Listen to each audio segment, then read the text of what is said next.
Can Trump cut a deal with North Korea? The odds of success are extremely low, but all the other options are worse. On November 29, I was in Tokyo standing in front of a room full of students and professors at Waseda University giving a lecture on the challenges of nuclear disarmament. Outside the lecture hall, the sky was blue. The leaves on the trees were pink yellow and red. When the question and answer session following my lecture reached a lull, I said, "Let me ask you a question." My host, seated on the stage, chuckled at my forwardness. "I woke up at 4 this morning because of jet lag," I began. "I looked at the news on my phone and saw that North Korea launched another missile that could carry a nuclear weapon all the way to the United States. The missile landed in the Sea of Japan. At first I tried to avoid thinking about what it means and what I could do about it. Then I realized I was not in Washington, but in Hiroshima. This made the situation much more disturbing. My question is, you live near North Korea and your country is the only one that's been bombed with nuclear weapons. So how do you think about what North Korea is doing?" Silence. The professor smiled. "Japanese reticence," he said, encouraging both the students and me. After maybe 20 seconds, a young man with an early Paul McCartney haircut raised his hand. "We think about whether we should get the iPhone X." The students laughed awkwardly, as did I. That night, flying to Beijing, I wondered about the different ways we all cope with profoundly scary prospects beyond our control. Cool gadgets and video games are nice diversions to have. Hoping that someone will sort it all out is another natural escape. Avoiding the reality that the safest solution sometimes requires accommodating an adversary is another. But leaders have obligations not to avoid reality. They actually control whether there will be nuclear war or peace with North Korea. Kim Jong-un is one such leader, along with his top military officers.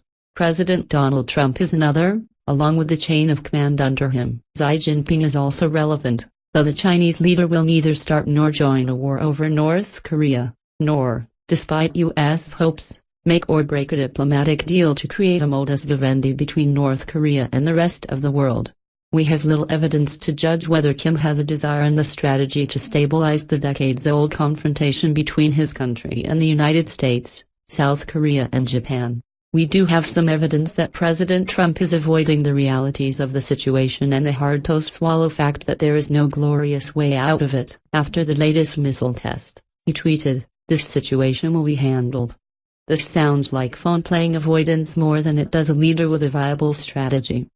There are 3 options, none of them winners. Military strikes and war are won. Without giving away secrets, civilians and military officers in the enormous U.S. defense establishment tell friends that unprecedented intensive planning is underway for military operations against North Korea. This noise could be meant to scare Kim Jong-un into backing down. It's also an inevitable consequence of the size and advanced preparation required for a war with North Korea.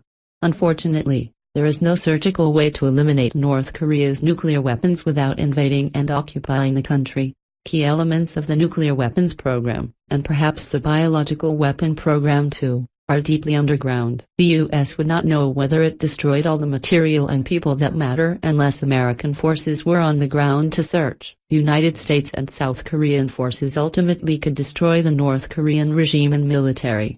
But, in the process South Korea could suffer major casualties and destruction, as with North Korea, and that's assuming no nuclear weapons are used. If the United States undertook such a military campaign before North Korea had attacked, the rest of the world would turn against Washington as never before. The U.S. could pursue vigorously and force comprehensive sanctions to somehow force disarmament or regime change. The Trump administration is trying this now, but there is little evidence that China and other key players will enforce total sanctions, or that such sanctions would force Kim to give up his nuclear weapons, or the North Korean military to give up Kim. Kim feels that his regime can survive without nuclear weapons. Whatever costs sanctions posed to him are not as dangerous as giving up nuclear weapons would be. From his perspective, what's to stop Washington from reimposing sanctions the minute he disarmed? Better to keep the nukes. China and others know this. They believe that sanctions will increase the suffering of the North Korean people without satisfying American demands. Moreover, as with Iraq in 2003, the United States has neither the will nor the capability to manage a transformation to a more humane and functional government in North Korea. If somehow Kim were toppled, China and Russia joined tough sanctions on Iran because American leaders demonstrated they would take a realistic deal in which Iran would keep its uranium enrichment capability but limited under strict verification protocols. Similar negotiations are the third option with North Korea, paired with sanctions. Trump, in his November 7 speech to the South Korean National Assembly, hinted at a diplomatic path to a much better future. But he seemed to precondition it on Kim agreeing to stop development of ballistic missiles and to accept complete, verifiable, and total denuclearization.